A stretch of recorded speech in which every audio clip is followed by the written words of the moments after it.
people getting rich quick and more poor people than ever before. So, Tesla, is he something to do with the cars then?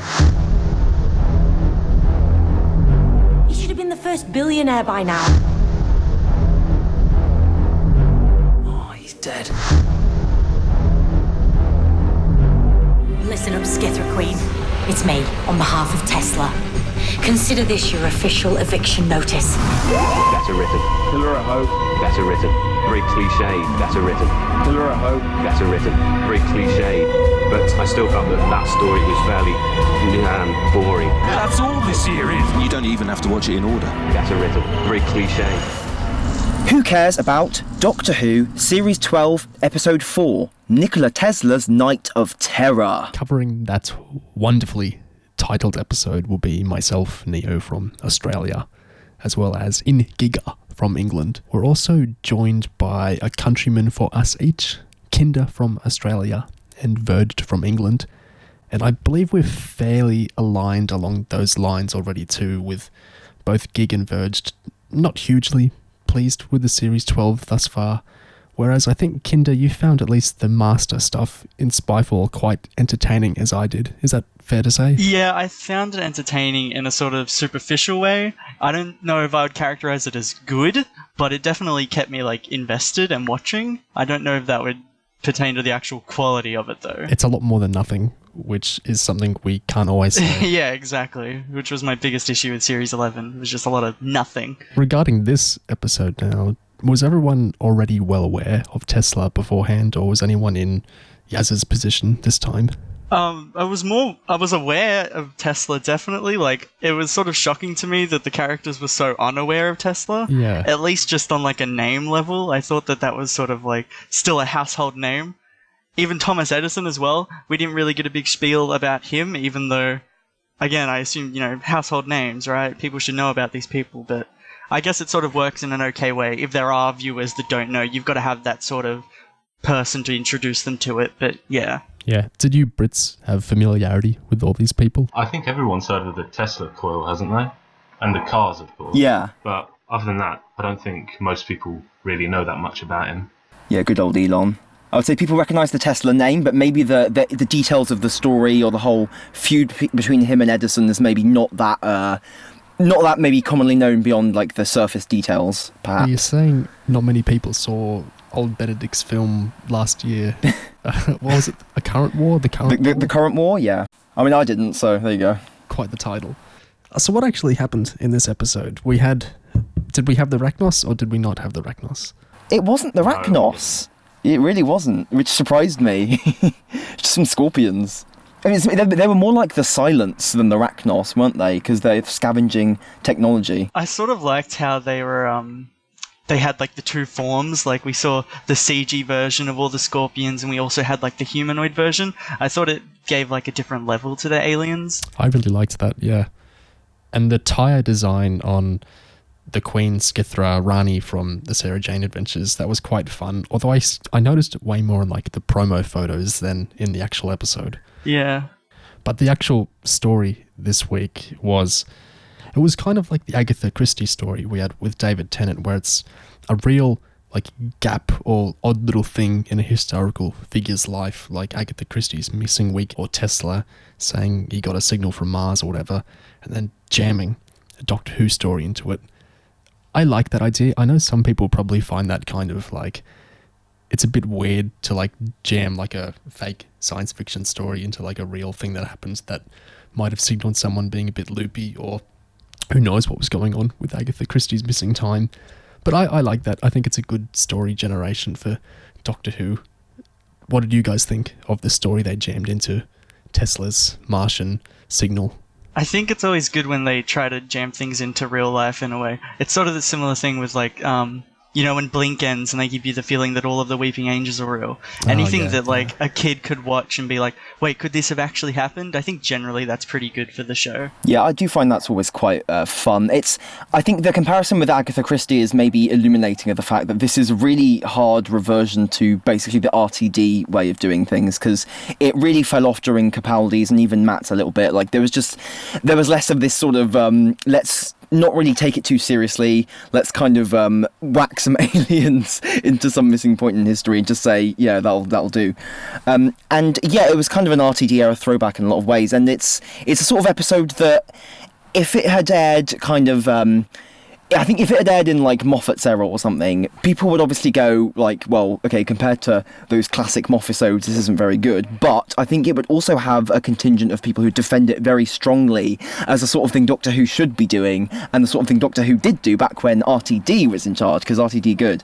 So it was kind of, it's got clear things to recommend it, hasn't it? I'll be one of those people here. I think celebrity historicals are great, and I wish the show did more of them. Even in Tennant seasons, I wish we'd gotten more of them. I just find them a really fun, satisfactory, interesting mode for the show to go in, because it's not really something other sci-fi shows can do as much. Like, you do see, like, Star Trek finds bizarre ways to kind of do similar things, but whereas any sci-fi show could, like, do an episode like Saranga or The Ghost Monument or any Dead Planet Terry Nation-esque stuff, I think the idea of let's sneak a little, you know, alien story into Shakespeare or whatever, I think that's kind of a more uniquely Doctor Who thing, you know, way back to the Hartnell era.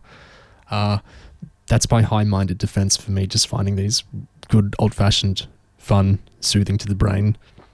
Verged, are you a fan of this kind of subgenre? I do like it. I prefer it if they don't like overdo it. I have hundreds of historical figures over a series, like one or two is fine.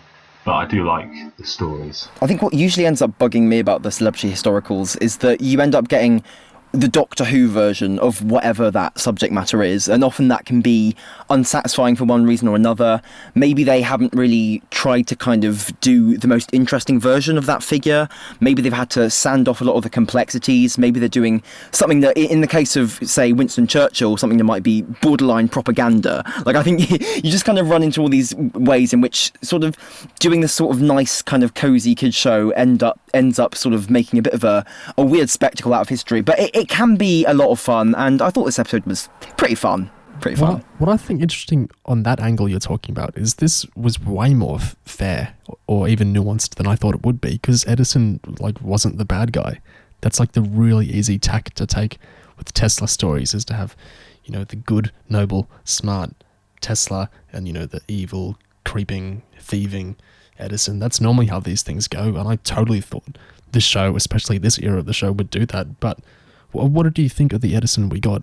I really liked him, honestly. I thought that I really liked how he was introduced sort of like as this cartoonish sort of bad guy, but then slowly as it went on, and when he saw that all of his workers died and he actually got humanized a little bit, saying that he would have to tell his wife and stuff. I thought that was good. I thought he worked as a nice foil to Tesla as well, because usually when you have like historical figures in Doctor Who, they're generally treated pretty positively unless they're completely objectively bad.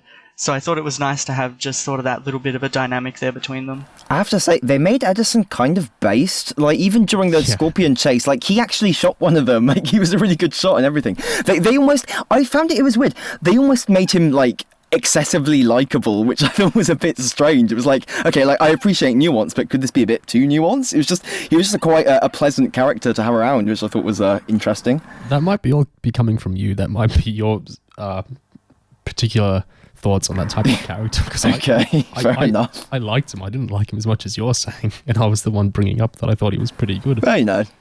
But I was so thinking that when Yaz saw, it was Yaz with him when he pulled the gun, right? Yeah.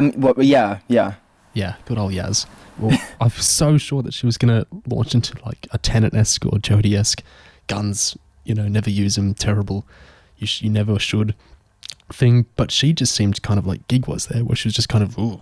I mean, remember, the last time someone pulled out a gun in front of Yaz, it was Arachnids in the UK, and she didn't say a word, so, you know, let's not expect her to do that. I'd actually totally forgotten her job as well, so she might have actually a slightly different perspective than 13 does. Who knows? We certainly don't. Did you feel a similar way about Jack Robertson in Arachnids in the UK? I think I got a similar vibe from him, especially with like how free he was to just shoot the thing, and it was sort of played in a jokey way.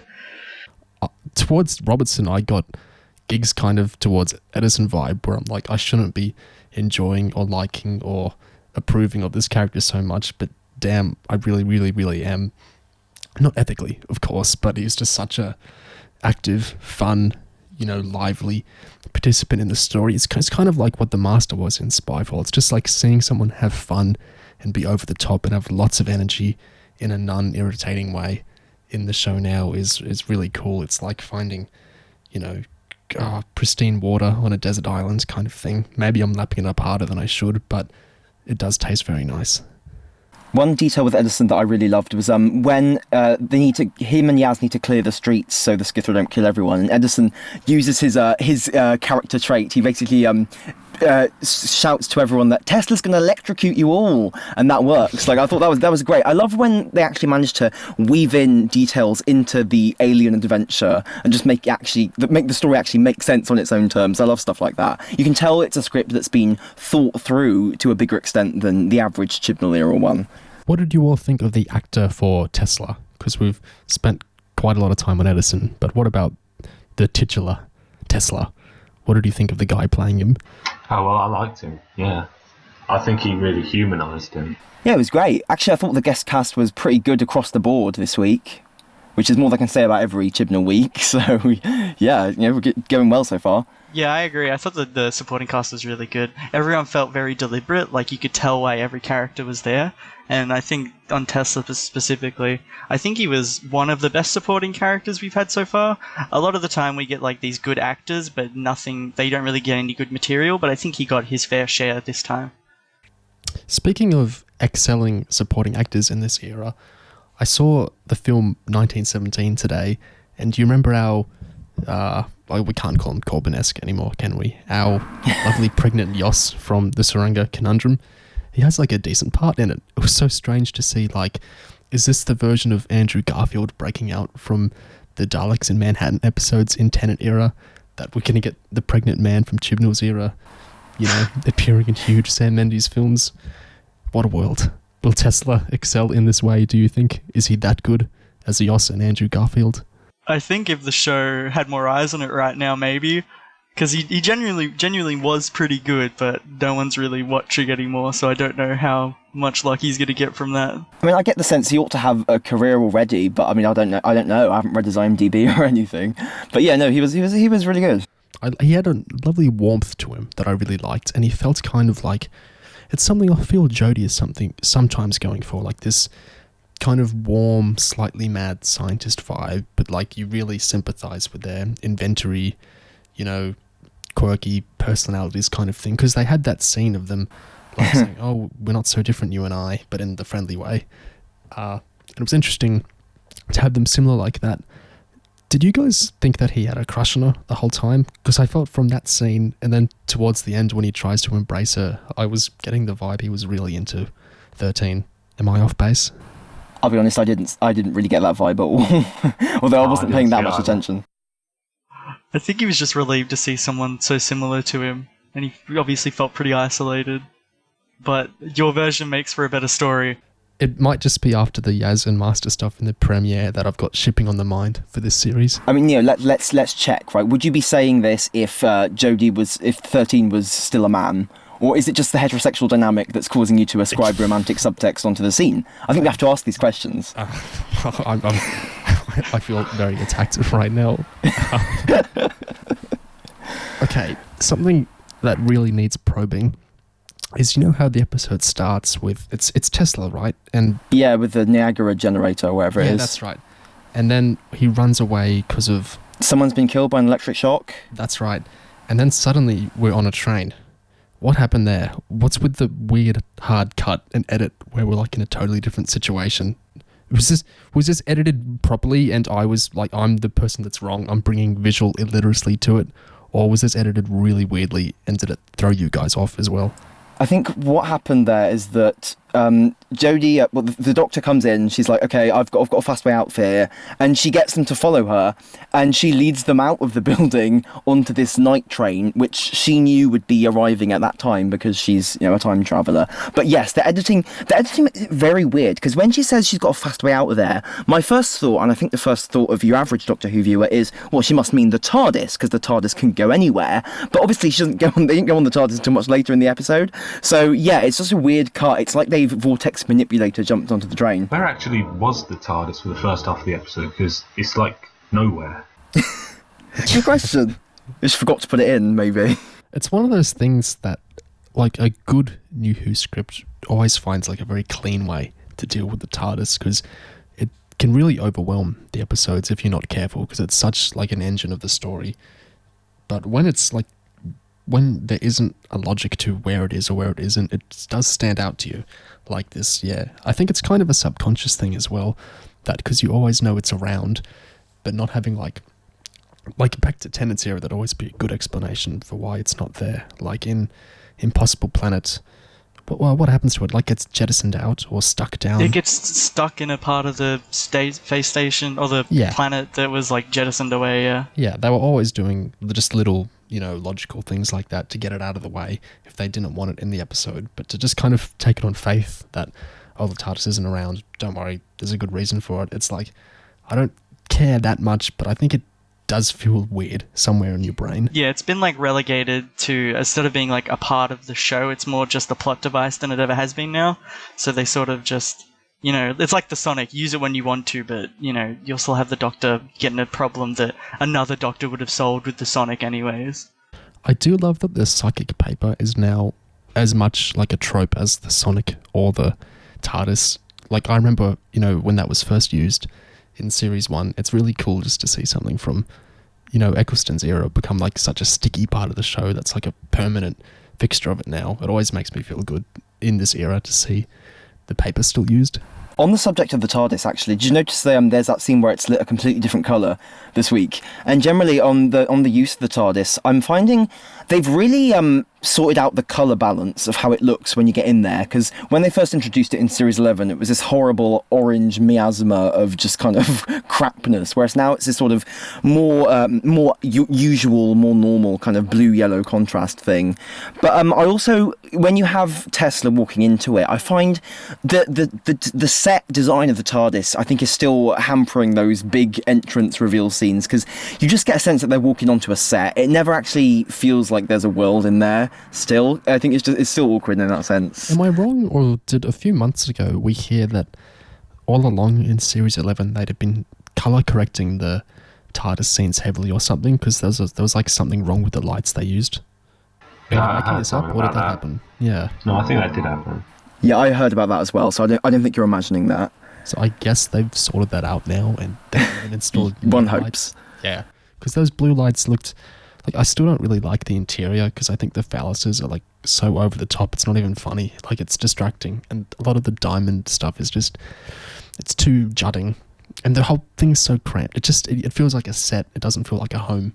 Yeah, I'm sure it looks like lovely in person, but it just looks so bad for TV. And Yeah. I do not envy any director having to shoot a scene in there.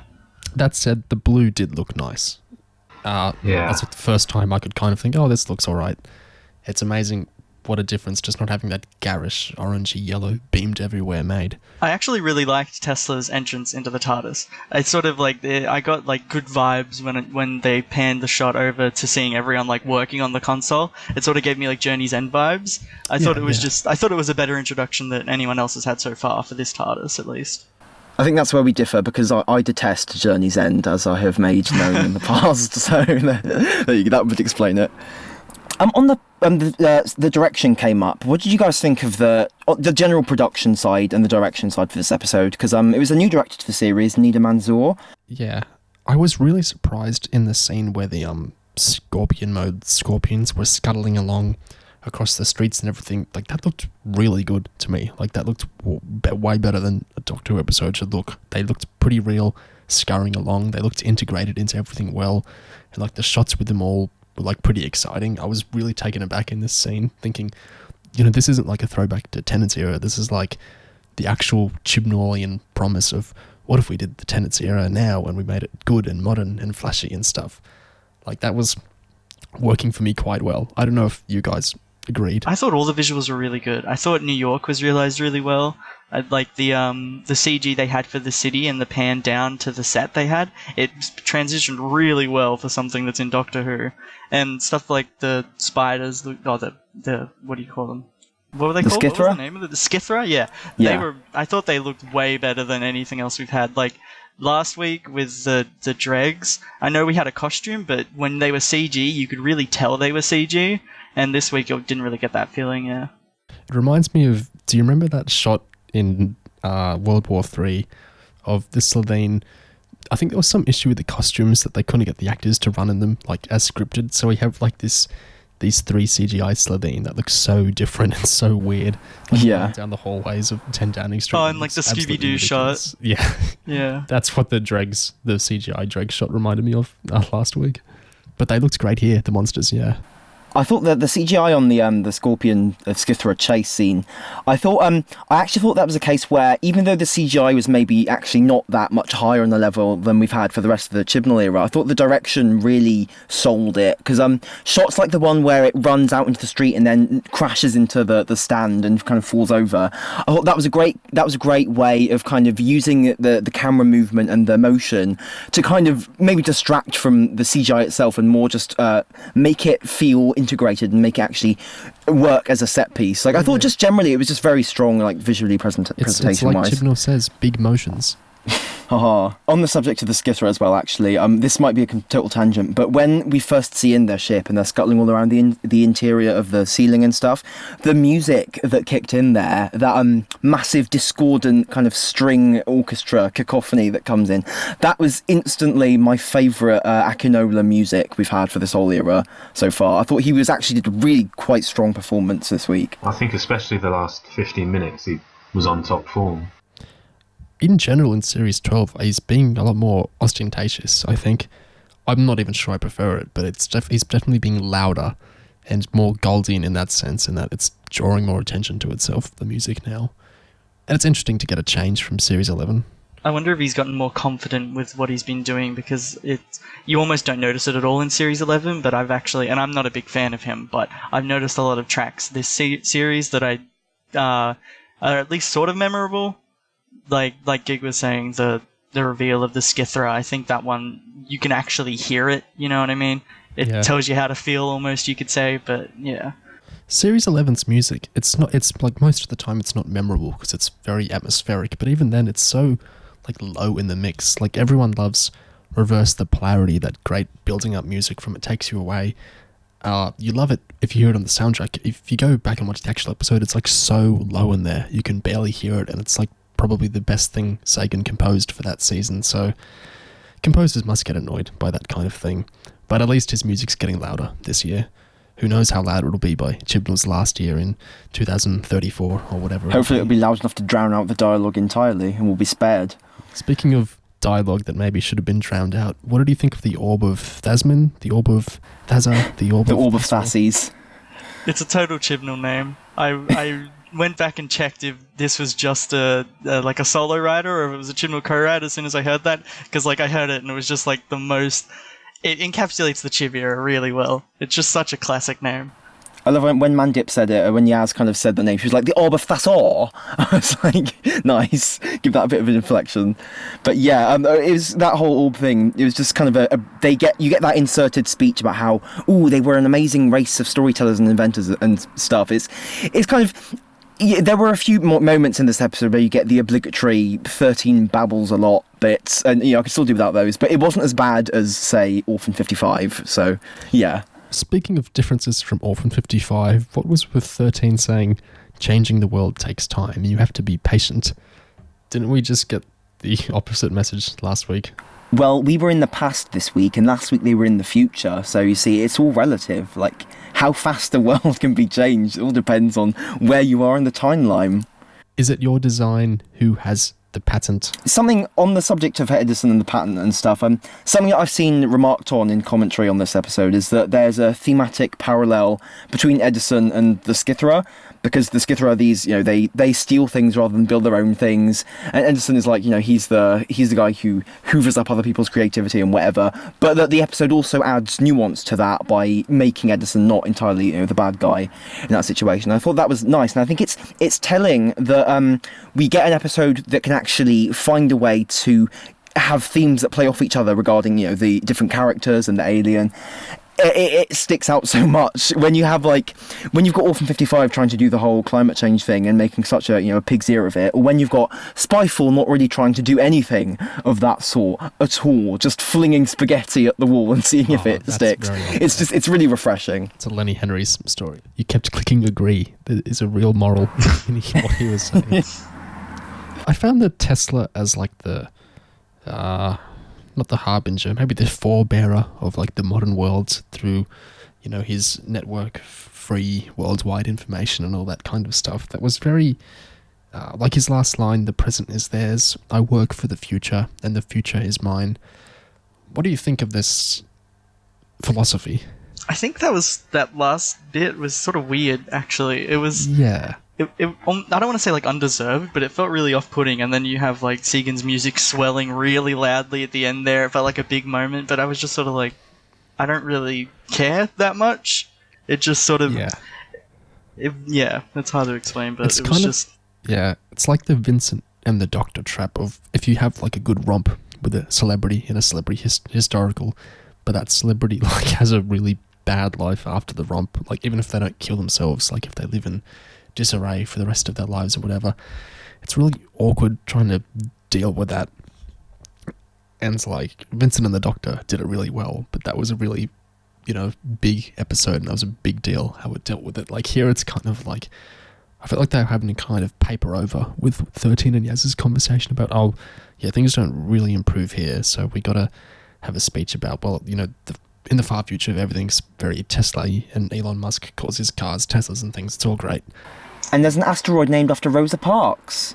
Yeah, it was that all over again. It's a weird... I don't really like it. It's the kind of thing where earlier I was saying I don't mind jamming sci-fi stories into these real people's lives. That doesn't bother me where I see how it could bother other people. But I feel that same kind of irritation, in that same vein, I get with this stuff of, we did this story with this figure, but we can... calm you all down now about how things went bad, because eventually, long after they're dead, we have, Tesla cars or Rosa asteroids and things. It's just this isn't really, much of a thing to grant them.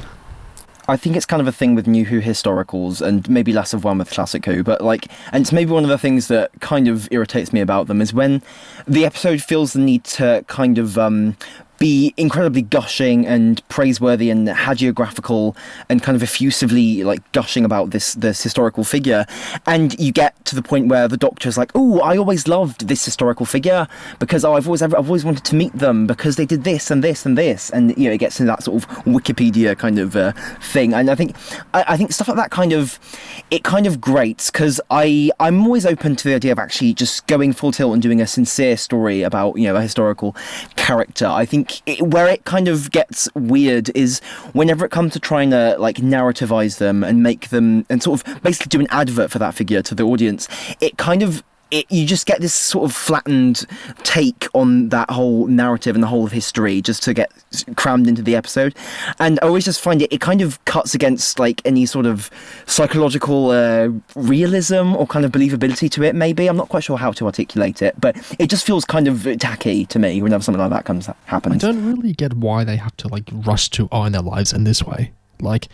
With Eleven, I always felt he considered it all the present. He's a time traveler, so the Brigadier was still alive for most of, the time to 11. That's why he was so struck by when he got that phone call about him dying, because he's I'm a time traveler. The Brig might be 70 in whatever year, but that doesn't matter. I can visit him before. I just, might have seen Hitler and Nixon, but they didn't die as soon as I warped away. I can go visit another year. They're alive or whatever. So I find the rush to after Adventure with Rosa Parks, when she died this way and this is what happened next, in 100 years, I don't, your time travelers, why do you feel the need to, rush to, they die, eventually, this is what happens after they die? Is it just, the human companions, wondering how do they connect to my timeline, or is it just, this weird rush to end their stories after you introduce them? I find it odd.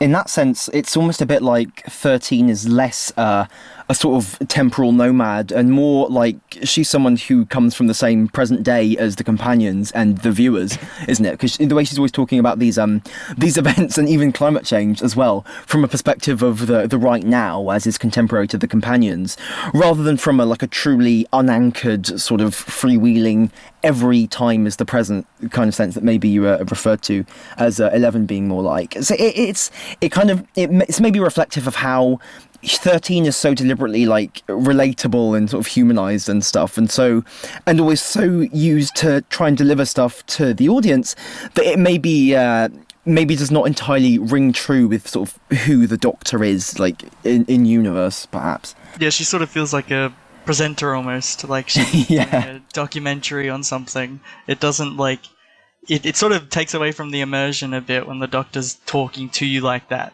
It was especially bad in Orphan 55. It wasn't as bad here, but it was still sort of just, like you said, grating. I was really jarred by the line that Tesla, he should have been the first billionaire by now. Oh. It was such a weird line to... why even bring up, billionaires? It was such a weird place for her mind to go. And it's, such a weird comparison to make about Tesla. He's this amazing inventor with all these ideas and everything.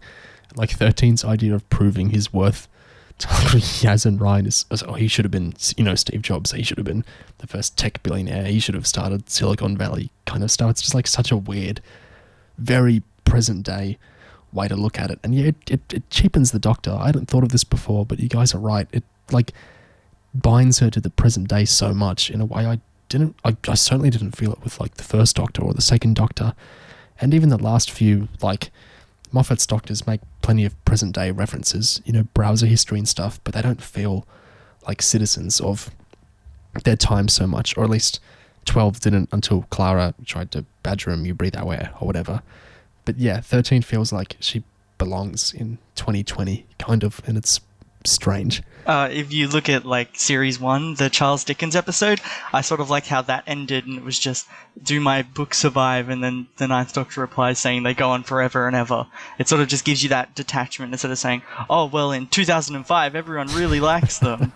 It just wouldn't feel right. That's a good point, actually. In RTD's era, you had stuff this is maybe not the best example, but you've also got Tennant talking about how Harry Potter's still being read in the 51st century or whatever, stuff like that. Whereas you don't really get much of that with 13, do you? It's very much all present localized. So yeah, that's a good point about the differences. Regarding the billionaires line, it just that just strikes me. It's such a Chibnall era line, because it's not that she's gushing about billionaires being great or anything.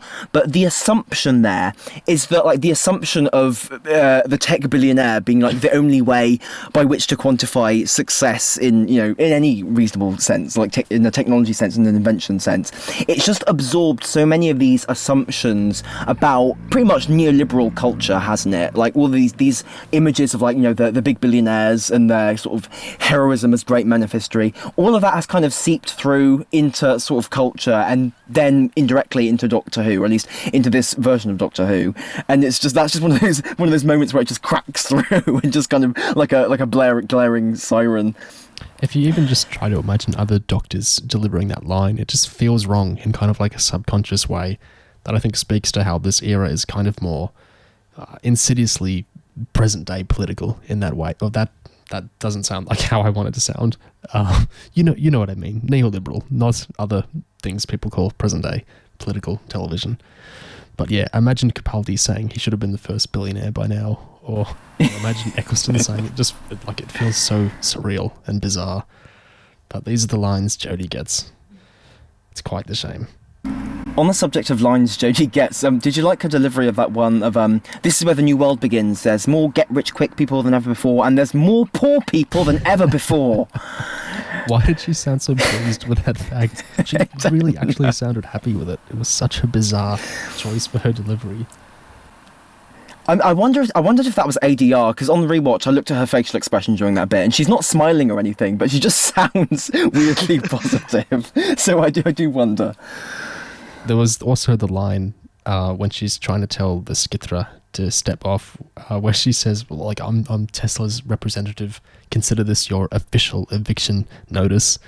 Yeah. Why does her mind work in this way? Why are these always like the metaphors and places her mind goes to is like being a landlord or, you know, being a billionaire? It almost feels intentional at this point. It feels like they're trying to build it towards something, but I know they're not. It just makes it so, like, it adds a bit of humor to it at this point after 3 years of this.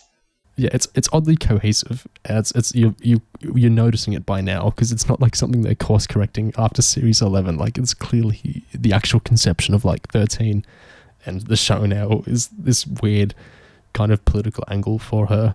But it is quite amusing. I will give it that. At least she gets like lines we can analyze or critique in that way. Graham gets lines like "Oi, AC/DC." Oh, we got a bus driver reference this week, at least. Oh, yeah, you remind me of my old supervisor at the depot. Yeah. We got a bus driver reference. We also got a dyspraxia reference. But I also thought the only thing that could even be close to Yaz being a cop reference was when she was trying to herald away the people from the streets, and she was hilariously bad at it. It was sort of like a reverse reference that it just shows how bad she is at her job. Surely that's something that she should be good at. Oh god, the companions, like, I mean, Yaz especially, but you can see the script almost straining to give each of them like good character moments, as, you know, one of our colleagues might put it. But in each case, they're almost interchangeable. Like, sure, Yaz is on the Skithra ship with Tesla, and she says like, "Oh, we've got to do this together. We've got to stick together." But you can imagine Ryan saying very similar stuff as well. It's like they don't tend to get stuff that's really evocative of any unique character. They're just kind of serving their roles, and it's maybe better than the usual uses of them in a Chibnall era script. And, you know, Graham gets his bus driver quip, but it's still just reiterating over and over that there's just, of the three companions, they're just so underused. And at this point, like, the supporting cast guests this week were more interesting than the companions, and I think that's quite an issue. People go back and they say, you know, classic Who had 3 companions, so it's, you know, it's not weird, we can totally make it work. But you actually go back and look, and like in the J&T era, like in Kinder, you know, the episode Kinder Must Know Well, Nyssa is just gone for the whole thing. Like, she's just sleeping in the TARDIS the whole time. They just like get knocked out. And you go back. I'm surprised we haven't got that episode yet with just one of the companions gone. Like, they managed to do it with, I remember the Mark Gatiss episode in series 10 when Nardole is just gone for the entire episode. Yeah. It's just like no one's had it almost feels like Chibnall is forcing people to use them all. They may as well just clear one of them out, because it often feels like that for Yaz at least. But when like we like to say that, you know, Chibnall's era is a throwback to, you know, the first Doctor. I don't know if anyone says this anymore, but I was hearing this a lot back in early series 11 days. But the Doctor was such a different figure in the story back then. They weren't like the front action, most active participant in stories the way they are now. Like, the whole concept of Susan, Ian, Barbara was like so radically different to how the companions work now that I don't think you can map onto it the same way. Like, I don't think you could rewrite a one serial with the fam. Like, I don't think the way the character archetypes would work. Also on that point is that in Classic Who, the stories were, you know, 4 episodes long. Like, they were longer, they were full parters, and there was padding in them as well. Like, they had room to have larger numbers of characters as well, even on that basic level, before you factor in the fact that the Doctor was very different. Like, there's just, you know, in these 50-minute episodes, and there's so much plot fireworks going on because it's New Who, it just drowns out any sort of room you might have to do the stuff that you actually need to do with 3 full-on companions, unless maybe you're Stephen Moffat and you can juggle lots of stuff very adeptly, which most writers can't. You know, Moffat always says the Ark in Space is the one serial you could put any group of companions into and it would work magically, it would work perfectly. You know, it's like the prototypical Doctor Who story that way. But, you know, I imagine these guys and... yeah, I don't know.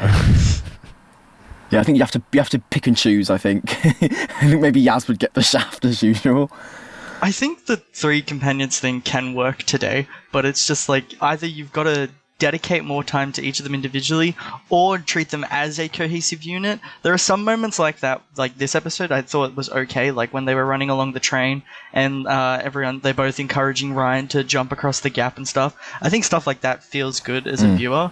But it's just, we don't get nearly enough of it. It's like they can't decide between wanting to characterize them individually which they don't do much of, or characterize them as their own little group. Verged, if you had to cut one of the companions out permanently to make these episodes work better, who do you think it should be?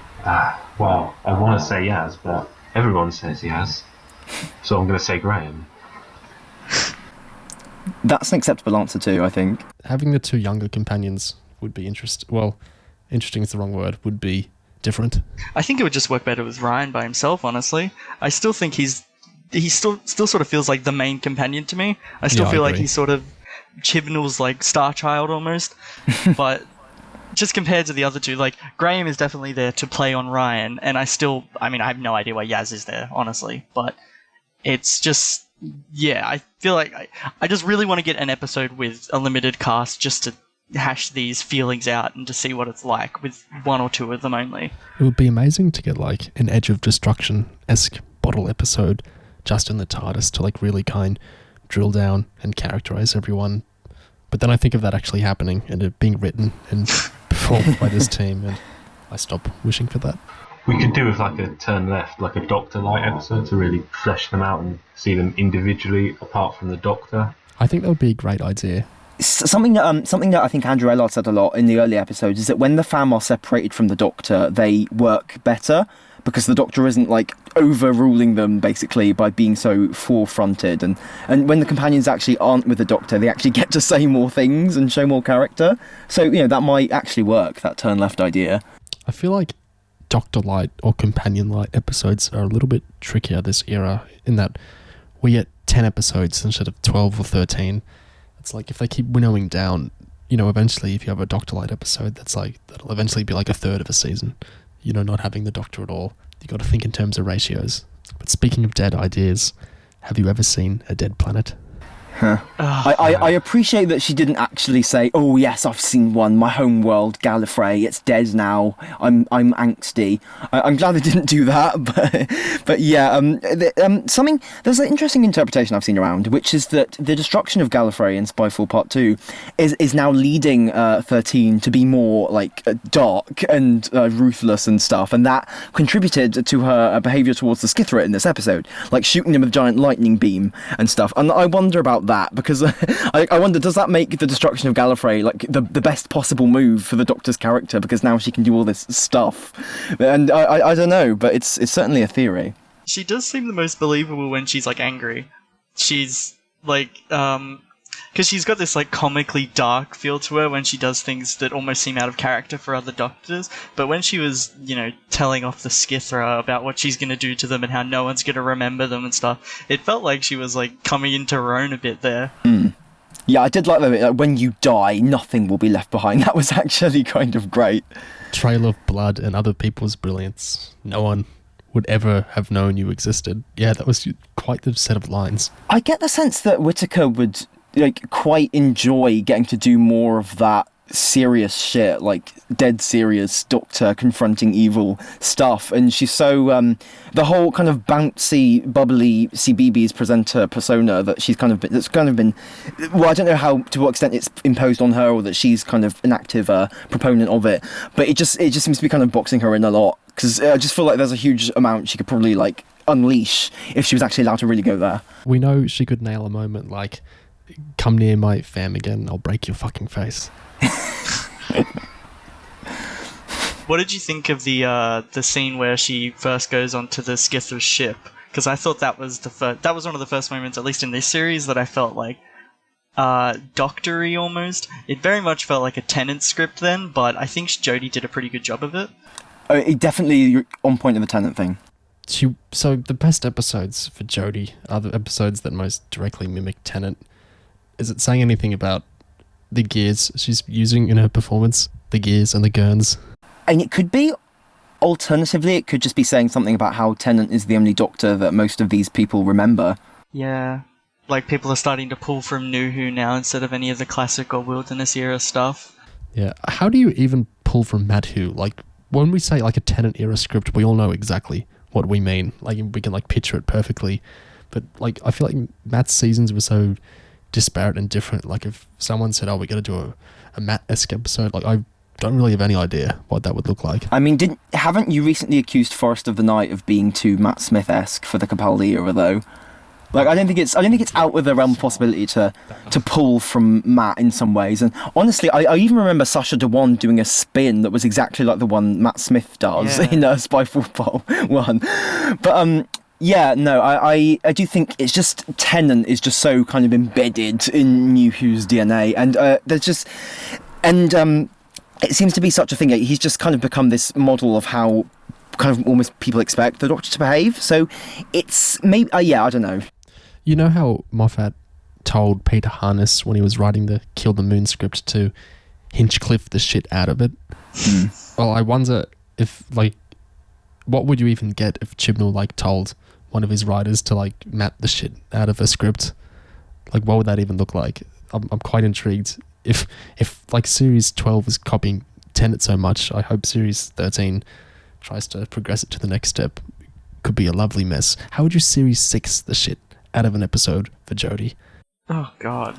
I mean, you could almost say that Spyfall was to some extent an attempt at doing that, because you've got time-bending, Moff-esque trickery, you've got Curse of Fatal Death riffs, you've got all sorts of madness going on, you've got like, World War II, and basically just being a giant mess is how Chibnall Series 6 is something. Yeah, you're right. Spyfall probably is the most Series 6-iest thing we've had since.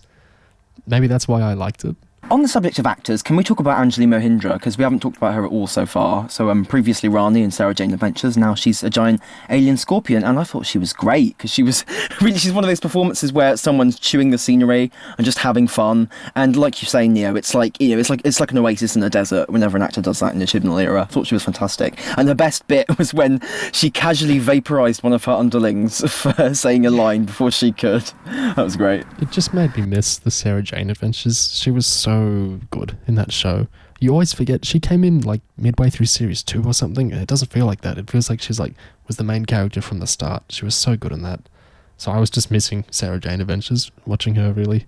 But yeah, she was great hammy villain. Yeah, I like that they actually played up on the hamminess too. Like, we actually got some Dutch angles that didn't feel really weird this time. It was really RTD. It was just silly and fun, and I think that's what a villain in this sort of episode should be.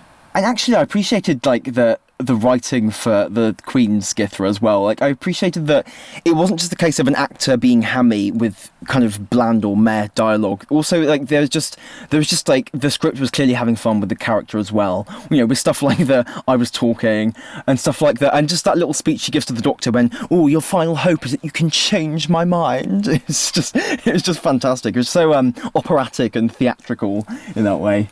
Do you think it's just a coincidence, like a case of England being a small place, and Wales being an even smaller place, that we got the actress for Rani back? Or do you think like Chibnall or someone was like, oh, wouldn't it be nice to get her to play, this villain part?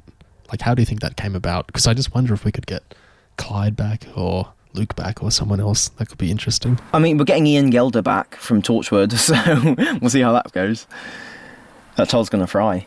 I do think it is probably just more a case of not necessarily Britain being small, but I think people who have worked on Doctor Who and related properties, I think even when they go the separate ways, there's probably a sense of sort of connections and they all know each other. So I think it's probably easier to get back people who have been involved before than it is to just get some complete random who's off in, some other universe. So I think it doesn't surprise me when we see returning actors back to do this and that in Chibnall's run. I thought it was the first episode this season so far which didn't feel like it had been a victim of chaos in Cardiff. And I think that's a big deal. Just production blocks. That's all this is. Yeah. Just you wait. I always try to look at these episodes as if I had stopped watching the show 5 years ago and this was my first foray into the Chibnall era. And usually when I look at it through that lens, everything looks much worse than it usually is. But I think this is one of the only episodes so far that isn't embarrassing. I feel like you could show this to someone and they'd be like, oh yeah, that's alright. Yeah, I agree. That's a good criteria to use. I remember when I had stopped watching the show for a while and I caught The Beast Below and I was like, I don't want any part of this. And The Beast Below is beyond a masterpiece compared to this kind of stuff. So yeah, that's an interesting metric for viewing it.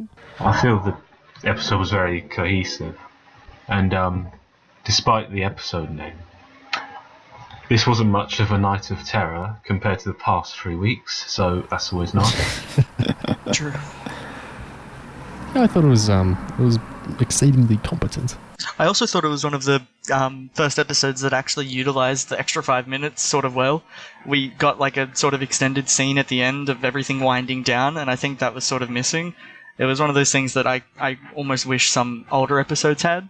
Yeah, I don't mind this runtime because I think two-parters can feel kind of like belabored at points. Like you get the cliffhanger you don't really need. It's a bit classic Who in that way, and then sometimes they feel weirdly saggy at some point in the second part. But then like the old 45-minute, well, I say the old, we're getting the 45-minute ones again now and again in Chibnall's era. They can feel rushed for sure. So yeah, this is a pretty good runtime. I'm pretty happy with it for the reason you said. Yeah, it had a sensible structure. It didn't have filler in particular. It had kind of locations to move through. It built up to a climax. It just knew how to do like, the basics of script writing in a way that feels so rare during this era, which was really nice. I would hope the writer maybe comes back at some point. Next week we're getting Vinay Patel back, who, was hailed as the best writer of Series 11. Whether you want to take that as a huge compliment or a very tepid one is up to you. But I'll be very interested if that episode makes us recalculate the supposed goodness of this one. I just really wish that Chibnall wasn't doing that one, because I really want to see Vinay do a more like traditional episode, because his episode was great, but it wasn't super Doctor Who-y other than the aliens, which was sort of not super integral to the story. But I was really excited to hear he was writing this one, but then after finding out that Chibnall is co-writing, I'm sort of not even cautiously optimistic, I'm just waiting for dread. Yeah, that's a real wild card. I think either it's like a full-on Chibnall rewrite, or maybe Chibnall just wrote some bit of it, like, say, an epilogue near the end with some massive arc twist. Like, I don't know, but we'll have to see.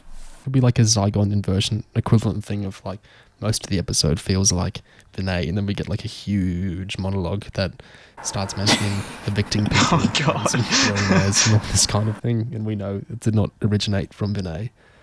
But I think it's also tempered by Pete McTighe's episode in a few weeks. It's not just co-written by Chibnall, it's co-written by McTighe. Like it says Chris Chibnall and Pete McTighe, whereas the next episode Chibnall's credited first. Chris Chibnall, which is very telling. Yeah, it could be weird. I mean, yeah, it could very much be that it's just another symptom of chaos and Chibnall's had to contribute to all these different scripts. Like, we just don't know. It's such a kind of mysterious and foreboding credit. I sort of like that scene where Ryan was talking to Tesla's assistant about like what it means to be hanging out with this kind of person, but I feel like it was such a big missed opportunity as well, because I think that was one of the first moments where we could have actually got some like introspection from Ryan or any of the companions about what they think about actually traveling with the Doctor. But I mean, at least it was there. It was a nice little throw to that. I think that describes pretty much all of those big companion monologuing scenes, because you get the sense that none of the writers really know these characters because those characters aren't fleshed out enough to really be known. So you just get this kind of non-specific dialogue that could almost go in the mouths of any of the three of them. I think Ryan's saying the normal isn't important anymore. What's normal isn't important anymore really rings true for us at this point, because this is the series where we're starting to get people, like latch on to zaniness of production rumours or the masked acting of the complete psycho, or the rumours about the Ruthmas about next week. You might say it's like Series 11 destroyed our baseline for normal, and so now we're clamouring for the strange. Quality be damned. Like, I'm desperate for craziness. Like, an average episode like this, it doesn't satisfy me. Like, I'm only excited for Series 12 in the sense that we can have more insanity and bizarrely terrible stories. So please, roll on the shit. Like, I'm fully ready. Bring on Ruth. Better written. Pillar of Hope. Better written. Very cliched. Better written. Pillar of Hope. Better written. Very cliched. Better written. Pillar of Hope. Better written. Very cliched. Better written. Pillar of Hope. Better written. Very cliched. But I still felt that story was fairly boring. That's all this year is. You don't even have to watch it in order. Better written. Very cliched.